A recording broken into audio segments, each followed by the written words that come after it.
Bom, o STF deu parecer favorável mais uma vez ao Lula. Em votação ontem foi confirmada a decisão do ministro Edson Fachin da mudança do julgamento de Lula de Curitiba para Brasília.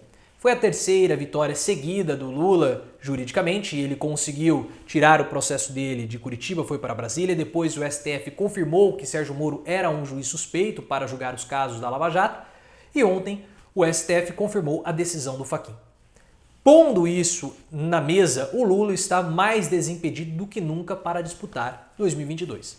Ele já era elegível desde a decisão do Fachin, a primeira decisão, mas tudo isso foi corroborado e o receio de haver algum tipo de reviravolta jurídica foi reduzindo à medida que as decisões eram tomadas pelo STF.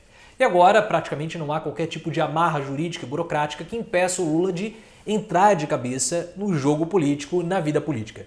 Eu não sei, eu duvido muito, na verdade, que ele vá se declarar como sendo candidato nesse momento. É muito precoce, é um erro estratégico muito grande se Lula falar que ele vai ser um candidato agora. Estamos aí há 1 ano e meio das eleições, é muito tempo, ainda mais para uma figura que desperta paixões e controvérsias, como no caso do Lula. Então é melhor ele ficar, de fato, em silêncio com relação à posição dele enquanto candidato.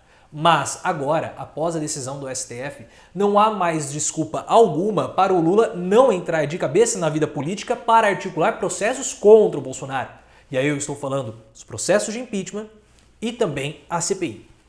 É muito importante que o Lula comece a sua articulação política porque ele tem condições de fazer isso em favor do impeachment. O impeachment precisa começar a ser discutido diariamente, periodicamente, pelos partidos de esquerda, principalmente pelo PT. Então o que o Lula tem que fazer é chamar aqueles que protocolaram os pedidos de impeachment para discutir, dar palco, dar audiência, defender setores, segmentos da sociedade que estão pedindo impeachment, para se mostrar alguém engajado politicamente e para motivar a população de que, olha, os seus anseios, os seus pedidos estão sendo atendidos ou pelo menos ouvidos por nós. E também é importante que o PT, com todo o seu poder de comunicação e o seu aparato político, dê blindagem para a CPI, que está para começar na semana que vem, CPI contra o Bolsonaro, para investigar todos os problemas gerenciais dele durante a pandemia da Covid-19 e da crise em Manaus. E por que é importante o PT entrar de um modo mais contundente? Primeiro porque o PT é um partido poderosíssimo. É o principal partido de oposição, numericamente falando, na Câmara dos Deputados. Então é um partido poderoso. E outra, qualquer tipo de ação contra Bolsonaro que não tenha o PT, parece que está faltando algo. Eu vou dar para vocês um exemplo prático a respeito disso, saindo um pouco da política. Há alguns anos, nós tivemos uma ideia aqui no Brasil de um campeonato de futebol chamado Primeira Liga, algo assim do tipo. Era um campeonato paralelo aos campeonatos da CBF, não tinham a chancela da CBF e era uma forma de protesto dos clubes contra a Confederação Brasileira de Futebol.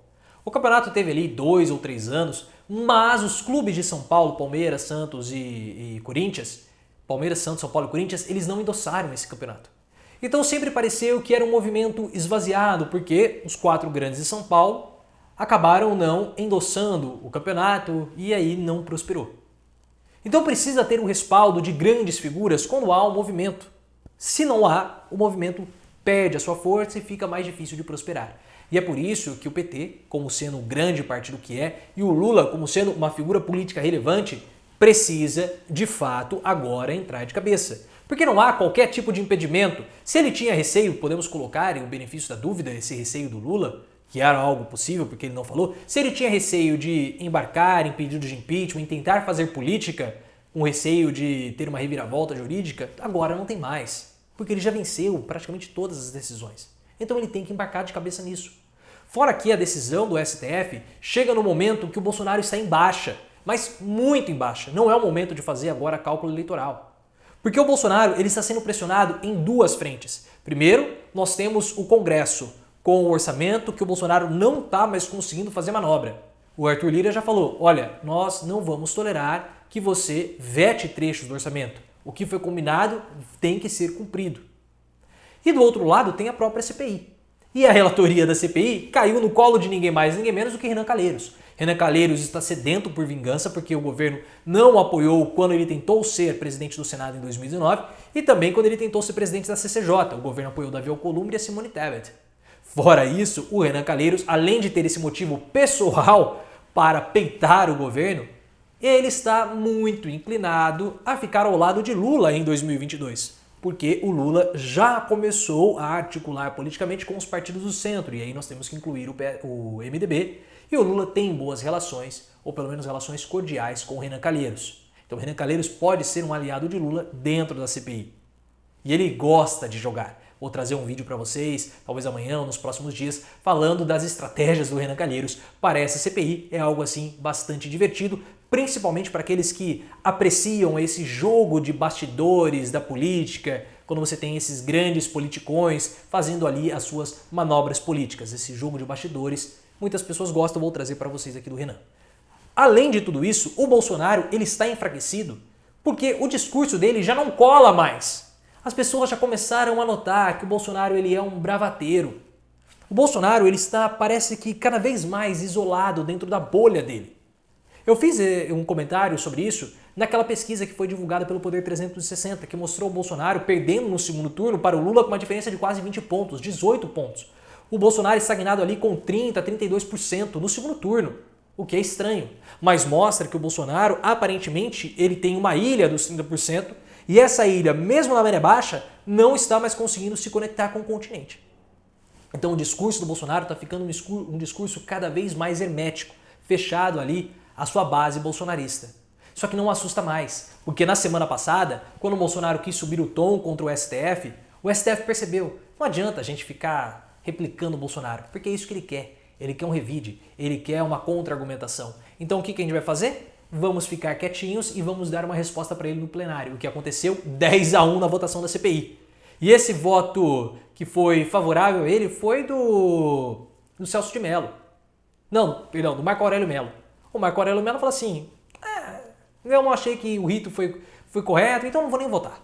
Deveria ter feito outra coisa, mas eu sou favorável, mas não votou. Foi algo mais simbólico. E outros veículos de imprensa também perceberam. O Bolsonaro começou a falar de ordem, exército, ninguém acredita mais em golpe. Finalmente as pessoas começaram a entender que isso aí do Bolsonaro é só jogo de sombra. Por que eu falo que é jogo de sombra? Porque quando você pega um holofote e projeta atrás um objeto e joga ele na parede, a sombra você acha que é um negócio gigantesco, mas quando você vai ver é um negocinho assim. E esse jogo de sombra do Bolsonaro está cada vez menor, porque as pessoas sabem que ele é um bravateiro, que ele não vai fazer nada, que ele só quer intimidar, que ele é alguém da política do confronto. E isso tudo a gente deve também a vocês, porque o canal já está falando nisso, Mas como que eu cheguei a essas conclusões? Graças a vocês que vêm aqui, compartilham, deixam seus pontos de vista, por isso seus comentários são tão importantes. Então o Bolsonaro, nesse momento, ele está enfraquecidíssimo, muito enfraquecido. Bolsonaro está enfraquecido do ponto de vista eleitoral porque o Lula está na frente dele, no primeiro e no segundo turno. Duas pesquisas mostraram isso, a pesquisa do Poder 360 e a pesquisa do MBL. Do ponto de vista jurídico, ele também está muito mal por conta da CPI. E Renan Calheiros é o relator. Do ponto de vista financeiro, uma crise gigantesca. E o orçamento está pressionando ele pelo Congresso. Politicamente, não há mais com quem ele possa se agarrar. O Centrão está mais comensal do que uma relação de mutualismo. Bolsonaro está alimentando o Centrão e qual é a guarida que o Centrão está dando agora para o Bolsonaro? Nenhuma. Internacionalmente enfraquecido, o capitalismo financeiro pressiona todos os dias, sempre sai uma reportagem contra o Brasil, contra Bolsonaro. É a OMS falando que está perdendo a paciência, é o The Economist falando da economia do Brasil e da culpa de Bolsonaro, é a BBC perguntando por que morrem tantos bebês de Covid no Brasil. Então é um cenário político, eleitoral, social extremamente desfavorável para o presidente da República.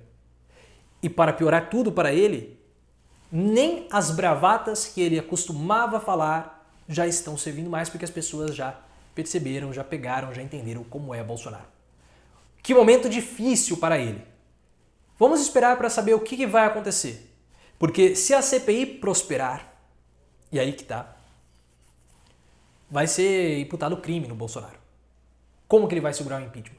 Mesmo que o Lira fale que ele não tem prazo para avaliar um pedido de impeachment, como o STF está cobrando dele, se a CPI resultar em um crime por parte do presidente da República ou do governo federal, o que Bolsonaro poderá fazer?